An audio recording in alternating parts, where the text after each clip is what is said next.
Iran board ship in Hormuz. Trump's top general calls for the end of the Iran war. Let's find out more. Like and subscribe. We have reports coming out of Iran that they boarded a ship today. And now there were initial reports that a ship was struck. Yep.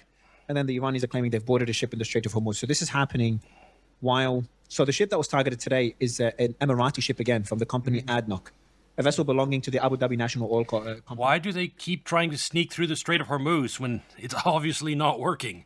ADNOC was targeted by a missile, not even a drone, a missile again. They're using missiles a lot more often now while crossing the Strait of Hormuz earlier today, according to the... I was told by the Pentagon, remember, they completely obliterated most of the missiles. Pollyanna Pete Hegseth running around. We've got this. We took care of it. Yeah. Doesn't sound like it. So this must be false information. It can't be the Iranians firing a missile. It must be someone else because they don't have missiles to fire. Right. Yes, exactly. The cupboards are drained. We can fly over.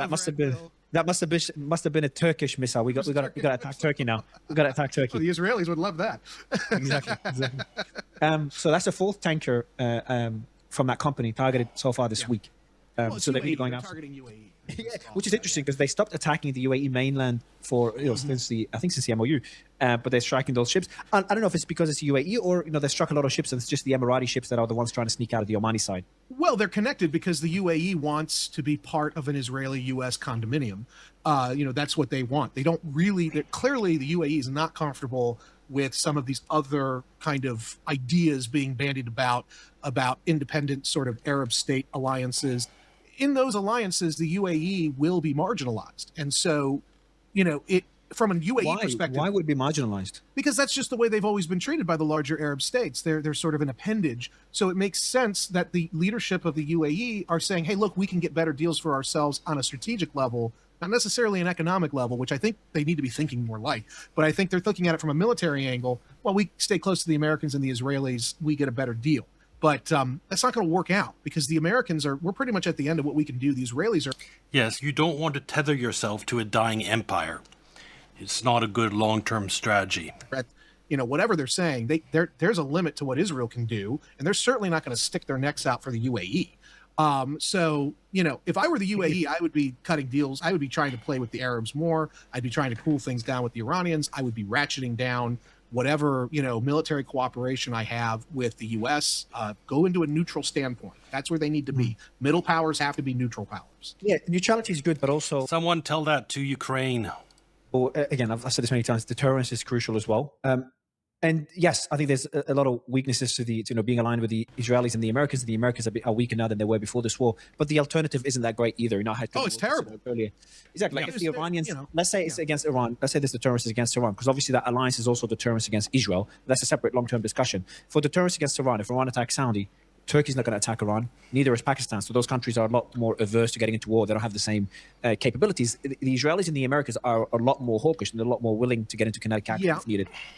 For now. Well, we'll see how long that lasts after this war. But, exactly. But I think it's important to remember that that willingness to attack by the U.S. and Israelis has put everybody in this bind. If I just published a piece on my site, like literally about less than an hour ago, where I kind of broke down. You just woke up. How'd you have time, man? I just wake up. I've been up since 7:30. Listen, my kids don't let me sleep. I haven't slept in since before my kids were born. Okay, so you don't sleep in much. Do you wake up on an alarm? No, my alarm is my 2-year-old, demanding that we wake up. So that's, 7:30, 7:45 is like the latest on the East Coast time that I'm able, and I go to bed at like 2 or 3 a.m. So, I'm not getting a lot of sleep. But no, I just published it. And basically I walked the reader through a what-if scenario. If the United States hadn't attacked on February 28th, what would the world look like now? And what would it have looked like 10 years from now? And the fact of the matter is, had the U.S. not attacked when it did, the Saudis were already building alternative pipelines to divest or to diversify away from the Strait of Hormuz. Brazil is going gangbusters on producing their own domestic energy that's really offsetting a lot of these shortages or potential shortages. The U.S. obviously is increasingly an energy exporter. I think United States is more plateauing. I wouldn't say it's going to fall, but I wouldn't expect a lot of capacity to come online in the United States. Energy exporter. Had we never attacked Iran, with all of the internal problems inside of Iran, we would have been able to maintain the pressure campaign on Iran. Iran would have never been able to use the Strait of Hormuz as a leverage point. They wouldn't have had impetus to do that. And it would have, within a decade, we would have naturally reduced the importance of the Strait of Hormuz without ever firing a shot. But because Trump woke up and crapped the bed on February 28th, we now are in a position where we've supercharged Iran.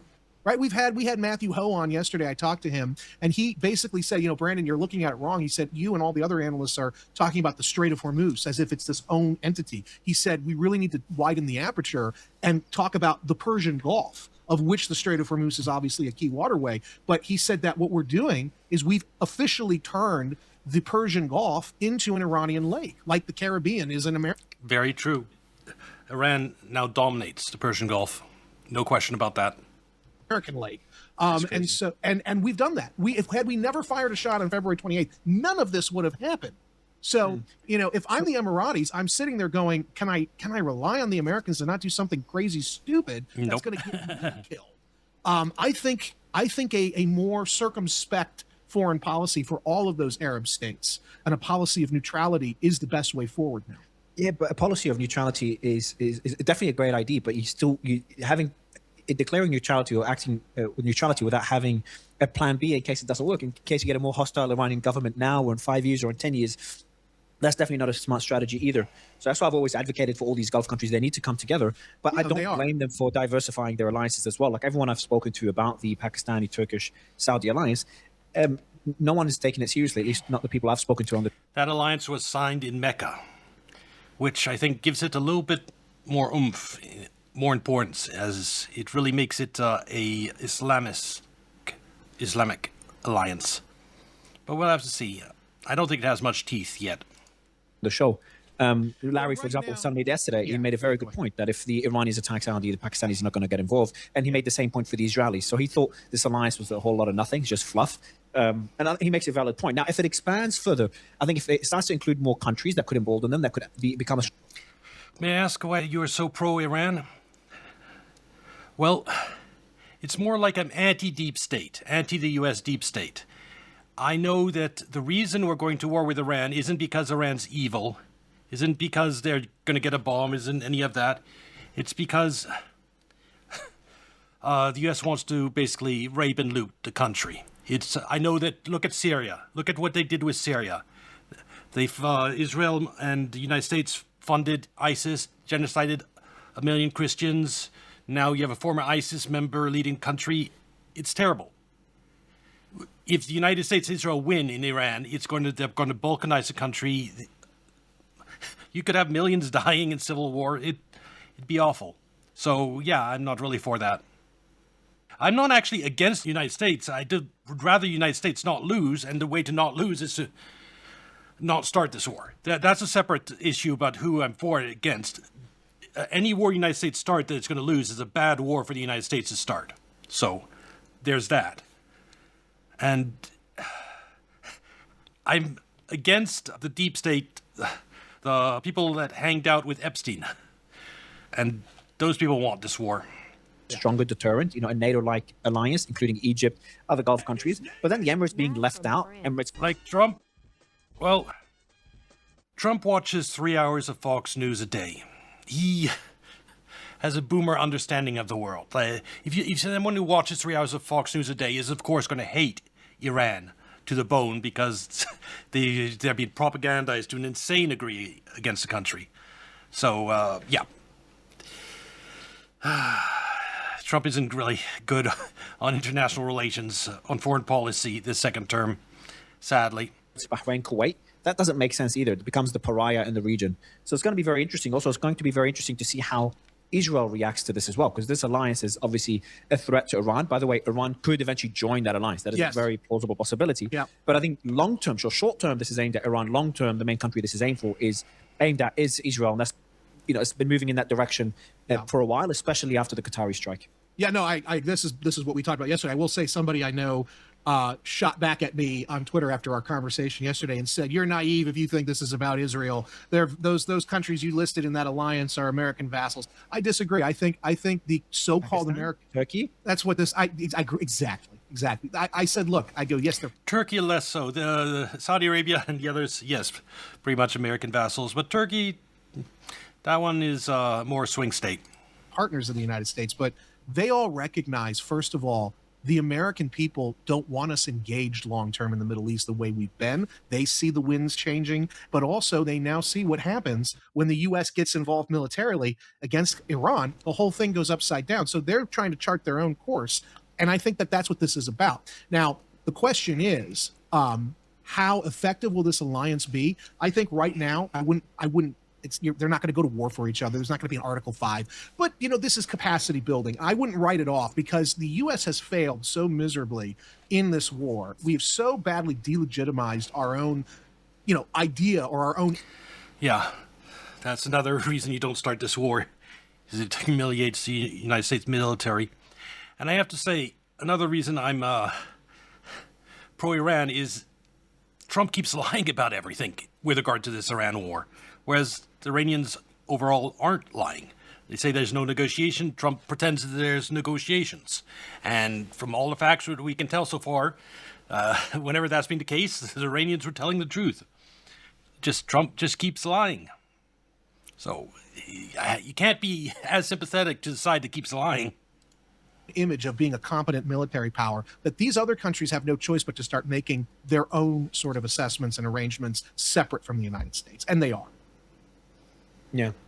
All right. Sorry. It's just that's all right. Messaging someone about this. All right. So let's talk about the deal. There's some developments on that front.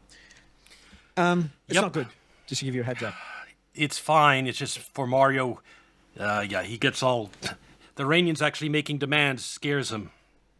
So we have the first thing I told you. 2 days ago, we spoke about the law they're trying to pass in Parliament that says they can pretty much weaponize it. Which ships can go through, the conditions, any countries that attack them, they need to pay reparations before using the straits. All these different conditions that I didn't expect. These are non-starters for the American side. It's non-starters for the rest of the world as well. And one of my guests did tell me, maybe it was you, but someone did say that what the Iranians do by passing a law like this is they risk alienating themselves on the international scene. Because right now, and I agree with it 100%.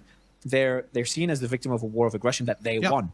And obviously, as the winner, as the victorious country in this war, they obviously will get, they'll be the ones that will be reaping the rewards. However, if they just push too far, either by forcing the US back into war or they push too far that they piss off the rest of the world, that could backfire. And there's more and more indications of this. So that's worrying to me. Now, I disagree. I think that if Iran does what Mario wants, which is give Trump an out, lets the oil flow, 6 months from now, United States attacks Iran again. Iran hasn't yet achieved deterrence. They actually need to hurt Trump so that he doesn't even think about attacking Iran again. Because you hear it all over media leaks so that Trump is still considering attacking Iran. No, we need to get to the point where he isn't even thinking about attacking Iran. When I say this, Larry usually gets upset because he's like, Mario, they won. And, this war did not need to start, which he makes a valid point. But my counterpoint is like, I agree, but there's a certain limit. Now, using could spend more time on how many political prisoners are executed weekly and their control over their people. Yeah, it's not great. Then how about a war that makes that terrible regime even stronger than it was before? Is that a good war? A war that results in Iran getting a nuclear weapon. You have Iran that doesn't control Strait of Hormuz, doesn't have a nuclear weapon, is weaker. That's what we had before the war. We're going to have a stronger Iran. It's probably going to have a nuclear weapon, and it's going to have control of Strait of Hormuz. So if you don't like the Iranian regime, why would you be a fan of this war? An example. If let's say one of the demands by the Iranis, hey, we want one of the US states to become part of the Iranian territory, like a stupid example like this, or we want the UAE to become part of Iran. Right. Obviously, this will, everyone would say, even people that are very supportive of Iran would say this is pretty ridiculous and it will not work. And that is the concern that I have. We're heading in that direction. And what just happened now is the Supreme National Security Council put out this following statement. Until America corrects its behavior, the Straits of Hormuz will not be opened. Correcting behavior means, one, I care about the price of oil because of what it's going to do to the global economy and the stock market. And we're going to watch a video on the economic situation after this. A really good video, best video I've found in a while. So I'm looking forward to that. But the outlook isn't pretty. Never threaten Iran with any language nor insult the sanctities of this nation. Fine. That's going to be hard for Trump. Yeah, but it's a fair demand. Trump could swallow his tongue and be able to abide by it. Two, end the war and aggression against Iran and its allies in Lebanon, Palestine, Yemen, and Iraq permanently. So, fine, but Palestine. Yep, the first time they've added that. Get Israel to stop bombing That's Lebanon. right. You're saying we're going to get them to stop bombing Gaza That's right. and to pull out of Gaza? And remember, last Sunday I spoke to that IDF general, and he specifically said that there will be no recognition from the Israeli side of this proposed board of The peace. energy minister said it yesterday. The energy minister of Israel said yesterday that they don't recognize these negotiations, this agreement at all. Yeah. And if Iran... For the United States to accept any of these demands, we need the oil shortage. There's no hope of them accepting them today. Either builds a nuclear weapon or rebuilds its missile program, Israel will strike. Well, Iran is building its missile program, so Israel should strike. There's no way they're going to build their missile program. Yeah. It's like at the very least, if you smile, I'm going to hit you. Everyone knows you're going to smile. It's impossible for you not to smile. So that's what the Israelis are doing to Iran. If you build your missile program, we're going to strike you. Anyway, so the demand so far is, one, is very fair. Number two, I love this demand. I think all these oil worries seem like smoke in the wind. Well, let's watch the video after this, and we'll get into the oil situation and the stock situation. I want to see peace in Palestine, but it's not attainable. That's the issue that I have. I don't think it is to try to rein in. There are a lot of videos actually coming out comparing now to 2008. Not attainable under current conditions. I think maybe if we could get to a better place over the next few years, there's a possibility that everybody will be cooled down, and we might be able to sort of figure something out that's more amenable. But right now, end the war and aggression against. No settlements in the West Bank. Yeah, well. One difference I have than some of these commentators is some of them expect this to go on for months longer. Well, Mario thinks it could be over right away. I just have one timetable, oil shortage, and then it's over because of the way Trump works. The instant there's an oil shortage and the stock market looks like it's started to tank, Trump is going to go ballistic. He cares about that. He will even pressure Israel. He'll get this war ended. The only reason this war is going on so long is because of the price of oil being down. Once the price of oil goes up to 120, 150, oh my God, yeah, Trump will start moving heaven and earth to bring an end to it. Trust me, that's what's going to happen because that is Trump's personality. And so this war, once oil spikes to that high, that will scare Trump so badly he won't attack Iran again.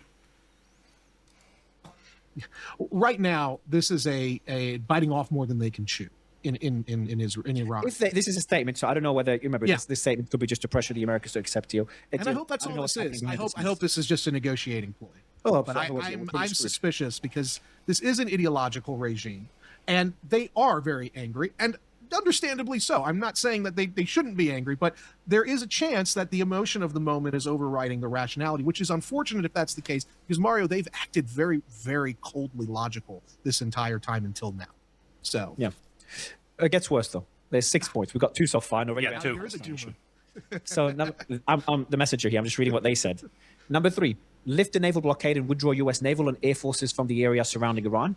Don't threaten me with a good time. I'm all for this. Get the hell out. Exactly. So I think this one is a pretty fair demand. Lifting the blockade is a pretty fair prerequisite for the Iranians to lift their blockade of the Strait of Hormuz, and also getting the military buildup around Iran to move away. So as a guarantee that they. The thing is, a lot of the countries in the Middle East use the U.S. dollar as their currency, like Iraq.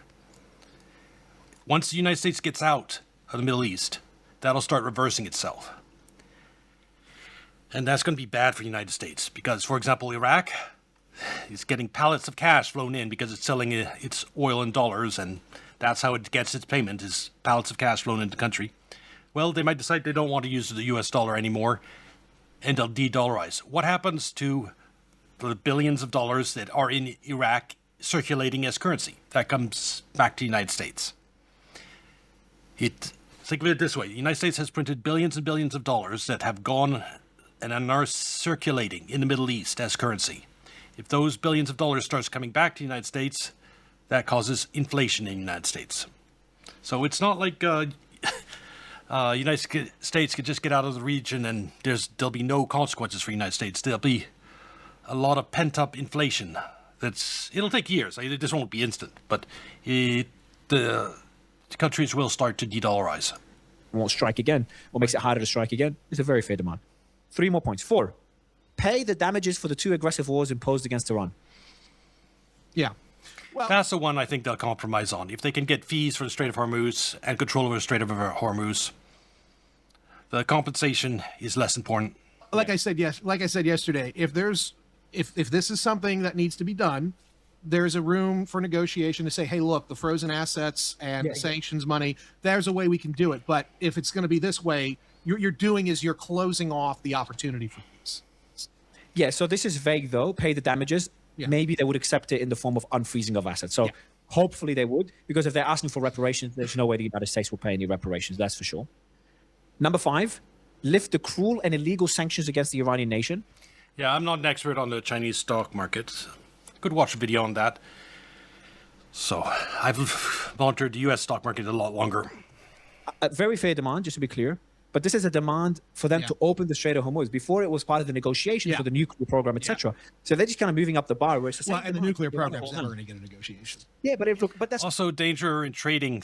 Something like Chinese stock market is a huge part of what swing stock market is, like what's going on in the message boards and the rumors circulating around. And all those rumors are in Chinese for those companies. And it's a lot harder to compete with Chinese stock traders if you can't peruse the same information they are. But if there's like, you lift the sanctions, we'll give you concessions on the nuclear program, and there's no agreement there, fine. But if they're saying, no, actually now we want you to lift the sanctions for us to do the basic thing, what was already there is opening the Strait of Hormuz, which was already opened and would have been opened under the MOU. Now we're not going to open it until you lift the sanctions.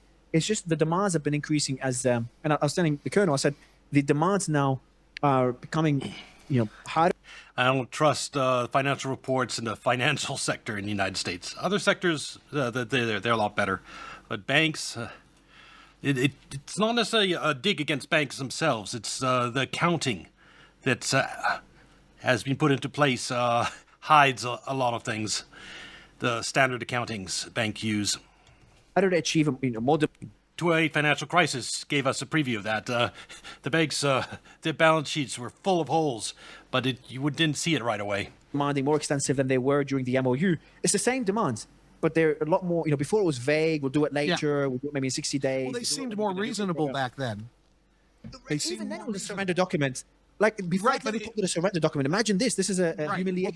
Well, this is humiliation, exactly. Well, just like I said, this is like the experience of Crassus, right? I mean, Crassus invades with a Roman army. He thinks he's going to be able to run the tables on the Persians. The Persians let his army come deeper and deeper in, and then they broke his supply chains, captured his army, and then forced liquid molten gold down his throat and told the soldiers who watched them do it, tell this to the Romans. That's a novel way of executing someone. Very appropriate for someone obsessed with wealth and fame. Senate, this is what happens to invaders. So this is part of the Persian sort of way of war. This goes back thousands of years. If you invade them, they're going to not only defeat you, they will go out of their way to humiliate you so that you never do it again. And the Romans didn't really do it again. And I think they're trying to do the same thing to us. And there's something important as well. The Iranians have been pretty and it makes sense. They've been attacked twice. There's a 12-day war last year, during negotiations, attacked. And then again this year. They don't want to be attacked a third time. Making statements and sticking by them rather than doing what Trump does, talking shit just to achieve something objective and bluff and all that, the madman theory. So that's what makes this even more worrying. And this comes from the Supreme National Security Council, not just a random diplomat. That is the most. The second thing after the Supreme Leader is the Council. We should say one thing. It may be the madman theory, but Nixon was much better and much more disciplined at the madman theory. The problem with Trump is that he's not disciplined. He is completely incapable of following a strategy. A good example of that is Trump announcing he's going to charge a 20% fee for ships going through the Strait of Hormuz. That is bad on so many levels. It gives Iran leverage because no matter what fee Iran ends up charging, it's going to be less than the 20% Trump floated. It's terrible for negotiations, what Trump did. And of course, he backtracked right away, but it didn't change the fact that he made that claim. He does something and then he goes around. It's like dealing with a lunatic and or like a child, And I mean, when Nixon did the mad bomber theory, he was very disciplined about it. And by the way, there is plenty of evidence to suggest that Nixon would have dropped a nuke on Hanoi if they didn't come to the table. And I'm not saying we should do that, but I don't know. I just think there's a mess here. There's just a lot of bad. There's one more demand. There's one more demand. It's not finished. Release the frozen and stolen assets of the Iranian people unconditionally. So they want all hostilities, the tough ones here, for them to all. I know the clown words are meant to provoke, but they're still unhelpful clown words. There's like ending the civilization. Now it's bad, but it wasn't bad in terms of negotiation. But when Trump floats a 20% fee, That's setting a baseline that makes whatever fee, if Iran decides to charge a 7% fee, that's 1/3 of what Trump floated. So isn't that they're being reasonable, right? Although it's like 7 to 10 times more than other straits in the world.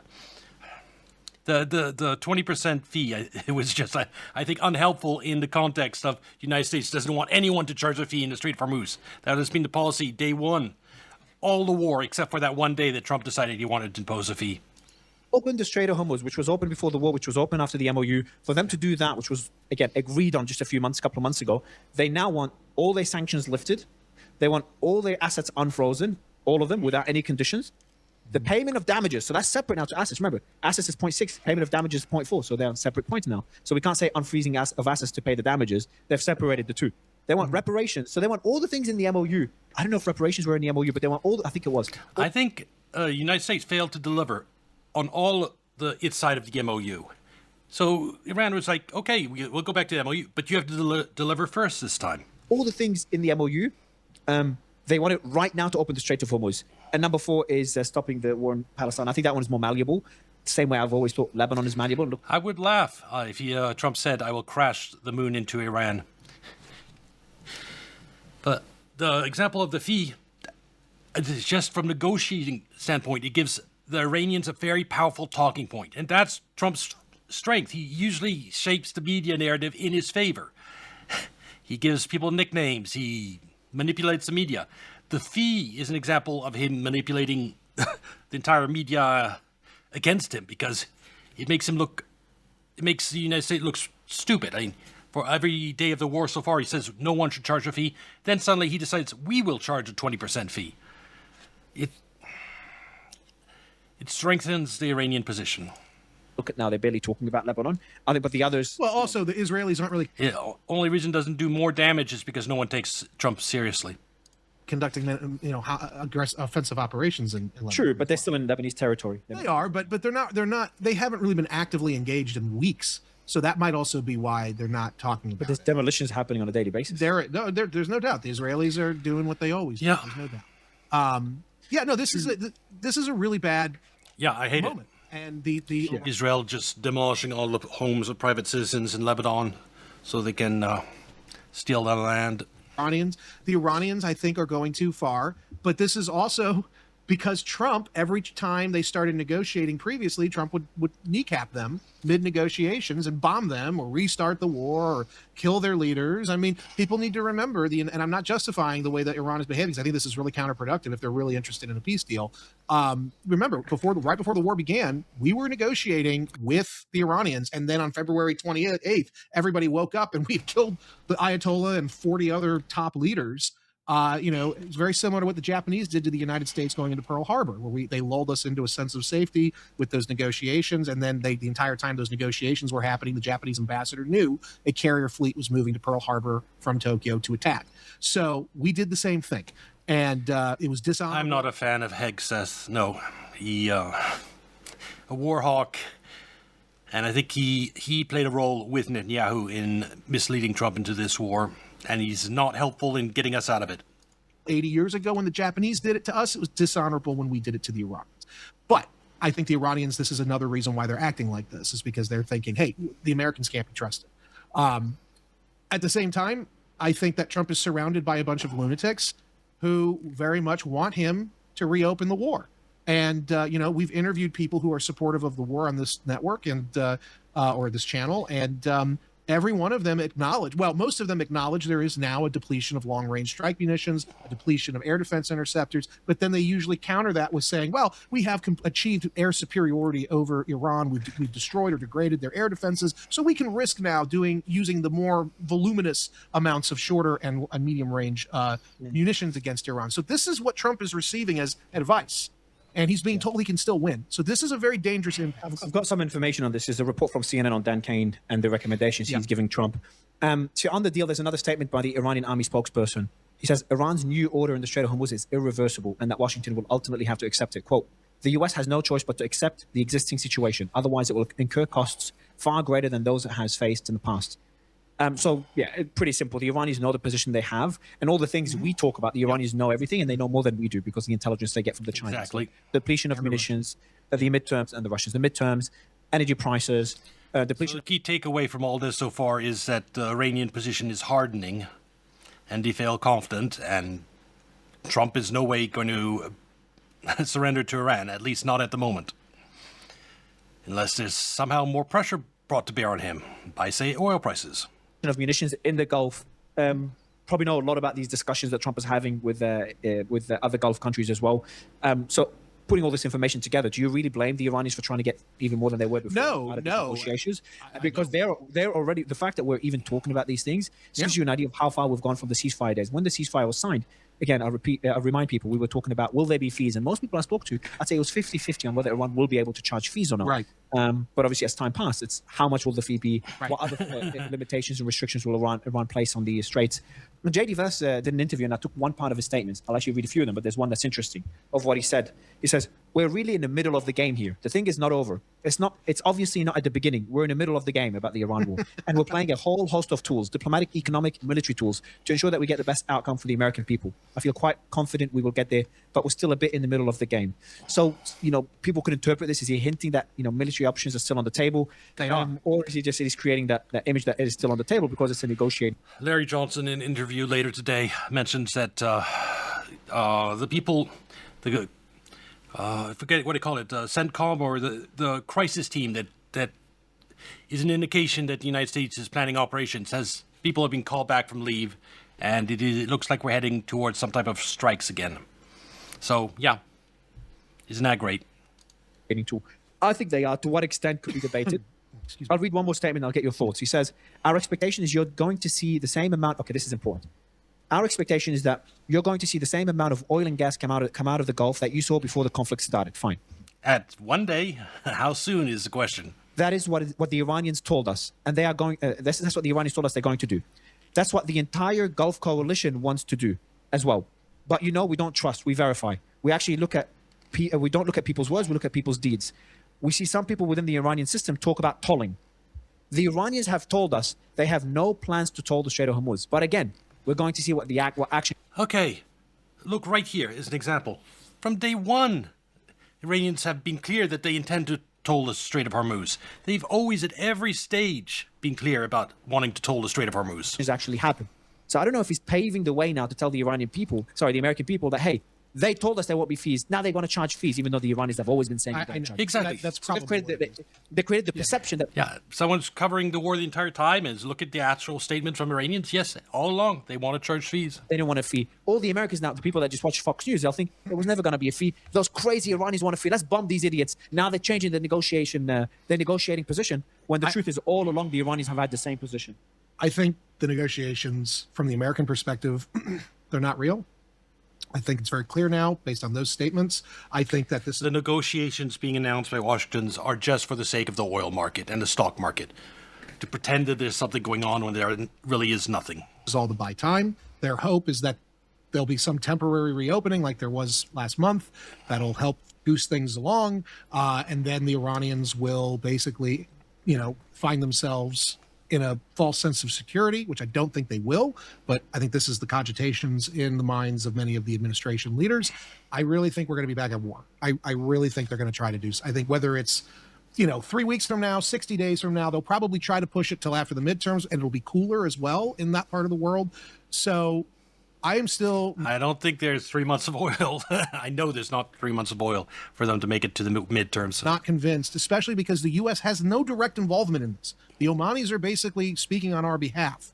And the Omanis are not just speaking for the United States. The Omanis are also having to balance what we're demanding through them with their own needs. And the Omani needs are very different, by the way. The Omanis really get a bad rap. The Omani government has really been trying to do what they can to help the Americans, even at times at the expense of their own interests. And at some point, That's what a good proxy or puppet does. that's going to come to loggerheads. They're going to have to tell the American side, butt out, because we've got to protect our own stuff here. Puppet is going to cut its strings. We'll see if that happens. They haven't done that yet. So, although I did hear this morning that there was a bit of tension between the Omani and Iranian ambassador over this recent shipping attack. Yes. Understandably so. Holy shit! You've read all. You've done your book, whatever, added the Colombia part, and you've put the piece out. You put the piece out as all you're talking about, and you managed to keep up with the news. Dude, I'm the king of multitasking. I am always doing something. Yeah. You're right. I may live in Florida, but I am not slow. I am always doing something.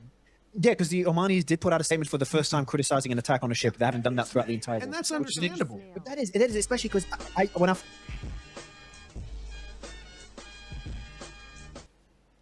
Oh boy, I found a mega article to put on Discord. It's quite the read. I still have that website you gave me yesterday, Proton Style, that we can take a look at afterwards. Well, there were some interesting graphs in it. Thank you for sharing that. And we can have a look at that article later. Dollarization. Oh, anything dollarization. I am huge fan for reading anything on that. There's not enough written on that topic. Like, I don't even... It's to give you an idea of how little people look into that. Dollarized countries. Graph.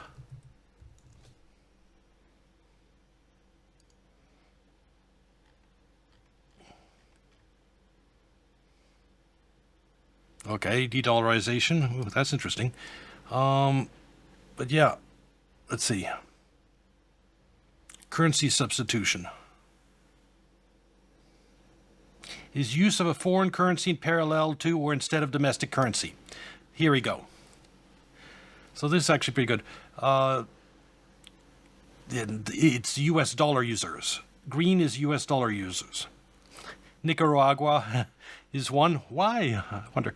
But it doesn't show, like, Iraq. It gets pallets of cash flown into the country from the US Treasury to pay people. It is a dollarized country. Why isn't it shown here? Same thing with, like, Somalia. You know from the Somalia fraud that there is tons and tons of physical cash leaving the country, dollars. And a lot of that ends up in Somalia. It's a dollarized country. So this chart is incomplete. I don't even have I really wish there was someone who kept track of which countries have huge amount of dollars in them, because that'd be useful to figure out when those dollars start to come back.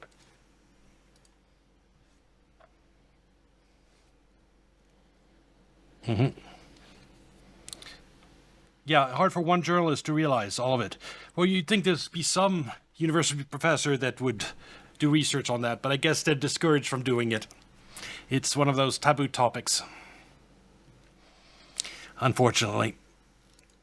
first saw this, I'm like, are we starting to see countries that are usually more, I wouldn't say aligned with Iran, but more empathetic towards Iran, not starting to turn, but starting to worry about Iranian demands and the Iranian position? I think you are. And I think this also works against the deal. So you have the Iranian extreme demands, you have the Omanis getting fed up, understandably, and then you've got the Americans screaming in the background, doing everything in their power to undermine any potential deal.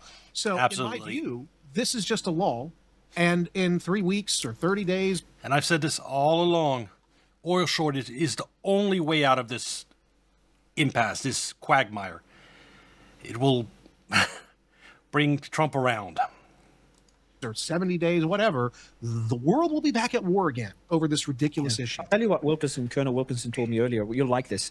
I like Colonel Wilkinson quite a bit. Yeah, so we were talking about the report by Dan Kane, by CNN, about Joint Chief of Staff Dan Kane telling Trump to find an off-ramp. The report says Kane believes all the escalatory options against the US available to the US could backfire, and air power alone is insufficient to defeat Iran.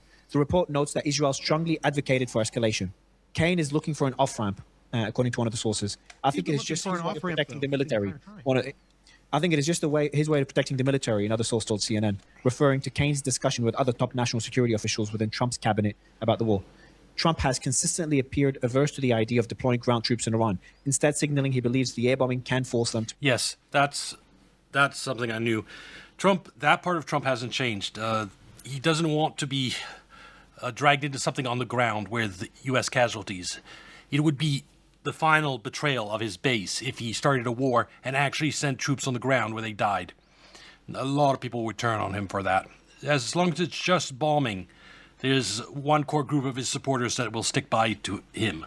But if he actually sends boots on the ground, he'll lose another big chunk of his supporters. to agree to a deal on his terms. Kaine and others in Trump's cabinet privately view that outcome as unlikely and instead have sought to develop other options that fit within the president's own parameters, according to multiple sources familiar with the recent discussions. Quote, the only ones in favor for the operation, escalation, were elements of CENTCOM and Israel. I saw another report, and Israel. Well, they're one and the same. Oh, if my prediction of $150 oil by August 31st doesn't pan out, well, I'll just say I got the timing wrong, because I don't think I have. We'll have to see. Yeah, I think it's going to go vertical. It should go vertical pretty soon, and I do admit that it's probably, I have a feeling it might only get to 130 before the end of August.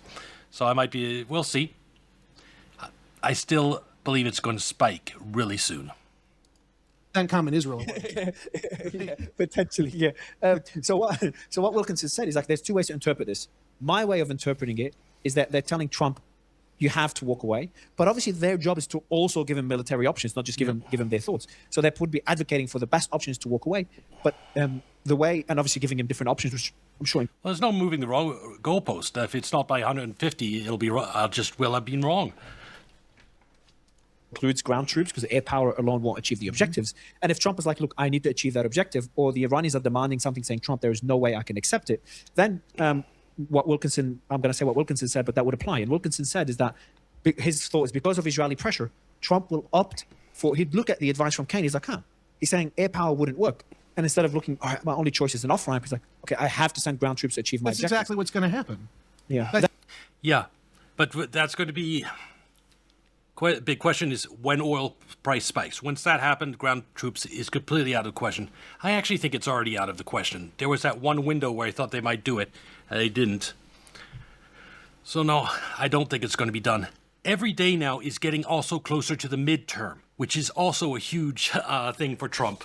So every day closer to the midterms makes ground operation less likely, because that's not going to be popular anywhere in the United States, a ground invasion of Iran, especially with the deaths it's going to bring. And with Trump's aversion to it, I'm leaning towards there will not be a ground invasion. That is 100% correct. He's 100% correct. But I have no doubt there's people pressuring Trump to do this. And this is why you'll notice they haven't pulled back the ground forces.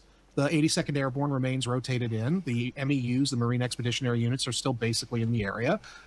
Trump is, listen, not to mention the fact that Trump is still glommed on to Emerald Cooper, the head of CENTCOM, his original idea of, we can do this for 2 more weeks. I am convinced that he is convinced, as commander-in-chief, that the American military can still go, do what they need to do from a hard power perspective. I don't think the president is listening to the right people. And I will just add, Dan Kaine, who I like Dan Kaine a lot. And I'm not going to get beyond. I'm not going to say anything beyond. This Iran war, once it's over, is going to have huge ramifications elsewhere, as the world grapples with that. You now have a United States superpower that's critically short all types of ammunitions, which doesn't matter how sophisticated your gun is. If you don't have ammunition for it, it's just a useless tool. And until the United States starts to replenish those ammunitions, it's going to be for a while a paper tiger. On that, because I don't want to get anybody in trouble. But Dan Kaine, it has been banging this drum from the beginning. I know he did the press conferences with the throttle and all that. They forced him to do that. He was being the good soldier or the good airman. But behind the scenes, I know from the very first, before the war even began, he was telling Mr. President, you can't do this. This isn't Venezuela. And the president wasn't listening. It went in one ear and out the other. And so the president is locked in on this mission. And the crazy thing is, if we go back to what I was writing this morning on my Substack, if you really look at the data, the importance, and I think Trita Parsi said something similar to Glenn Deason yesterday as well. I only saw part of that episode that they did. And I think he might have said something similar to you. I spoke to Glenn Deason and Trita yesterday. Yeah, and they just did an episode in the last 6 hours together. But I think also Trita said this to you in your most recent interview. Basically, the importance of the Strait of Hormuz for the last several decades has been declining. It used to be 40% of the world's crude oil flowed through it. Now it's 20 to 22% that flows through. It's because slowly those big oil fields in Saudi Arabia, etc., are being depleted. By the way, OPEC does its allotment of how much oil each member is allowed to sell based on proven reserves, on the reserves countries have. That's why all OPEC members have an incentive to lie about how much oil reserves they truly have. So Saudi Arabia, the other countries in the Gulf, they've been pumping a long time. Their oil output is more likely to go down than up, except for Iran, that because of lack of investment, has a lot of untapped oil. But his point is, yes, going forwards, much other place in the world will start producing oil. Strait of Hormuz would become less important. Through it. Had we just not done this and let the natural decline occur, this is what kills me, is that it was already declining. We didn't need to do anything. Iran wouldn't have been able to use this as leverage in another 9 to 10 years. But here we are. And so Trump is so fixated on stupid right now. Syria fell in December 2024. It was Iran's turn. And so this war was inevitable. Now, he's going to do something again, especially because the Iranians are throwing around these demands. And on some level, Mario, I can't help but think, maybe the Iranians aren't that serious about this. Maybe the Iranians really believe they've totally won. There's no doubt they've won so far. But there is still some things, insane things the Americans could do to complicate the Iranians' lives. I don't think we should want that. I think that we should be pulling back. But the Iranians are also playing hardball with a president who's not... I think the Iranians are honestly waiting for the same thing I am, which is an oil shortage. And they've held out 6 months, or nearly 6 months. And their payoff is just around the corner. Are they really going to negotiate a solution now when they just wait a couple of weeks and they'll be in infinitely stronger position? I wouldn't if I was Iran. I would wait. They've lasted 5 months and a half. Wait another month and negotiate from a position of absolute strength. Not rational. We do not have a rational man leading us here. This isn't the art of the deal. If this were the art of the deal, we would have had a deal by now. Yeah, so that's the part. There was also another story. The Pentagon yanked a top general in Europe, Lieutenant Colonel Charles Costanza, got relieved of V Corp's command nearly 2 months earlier. Yeah. Well, I think I'm going to stop this here. We've covered all the important parts and news items of the day with regard to the Iran situation. There's no solution that's going to happen at the current moment. Iranian demands are far too removed from U.S. demands. They need to be, something must push those demands closer together, and that is the oil shortage that I've been waiting for months, which is right around the corner, and then this war will finally end. But it will be an exciting ride. Anyway, this will be on YouTube. Like and subscribe. Come watch on Kick or Twitch, and I'll see you next video. Bye.